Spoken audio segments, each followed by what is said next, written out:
حق پاکستان نیوز کے ساتھ میں ہوں محمد جنید اسدی۔ محرم میں ایک اور بڑی پابندی، نئی مصیبت کا آغاز، موبائل فون سروس بند۔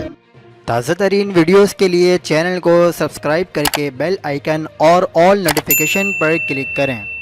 گرین لائن بس سروس بھی معطل کر دی گئی ہے۔ کل کیا ہوگا؟ بڑا اعلان کر دیا گیا۔ آپ کو بتاتے چلے کہ کراچی میں 8 محرم الحرام کے جلوس کی گزرگاہوں پر موبائل فون سروسز بند کر دی گئی ہیں۔ 9 اور 10 محرم الحرام کو بھی موبائل فون سروس معطل رہے گی۔ ٹریفک پولیس کے مطابق 8 محرم الحرام کا جلوس دوپہر 1:30 بجے نشتر پارک سے برآمد ہوا ہے اور مقررہ راستوں سے ہوتا ہوا حسینیہ ایرانیہ امام بارگاہ کھارا دربر پہنچ کر اختتام پذیر ہوگا۔ اس دوران کراچی میں گرین لائن بس سروس آج سے 3 دن کے لیے بند کر دی گئی ہے۔ گرین لائن BRTS کے ترجمان کے مطابق یوم عاشور کے سلسلے میں 7، 8 اور 9 اگست کو گرین لائن بس سروس کو مکمل طور پر بند کر دیا گیا ہے۔ دوسری جانب پنجاب کابینہ نے بھی محرم الحرام کے لیے فل پروف سیکیورٹی پلان کی منظوری دے دی ہے۔ صبح بھر میں 9 اور 10 محرم الحرام کو ڈبل سواری پر بھی پابندی ہوگی۔ حساس مقامات اور جلوسوں کے راستے پر موبائل فون سروسز مکمل طور پر بند رہے گی۔ مزید خبروں کے لیے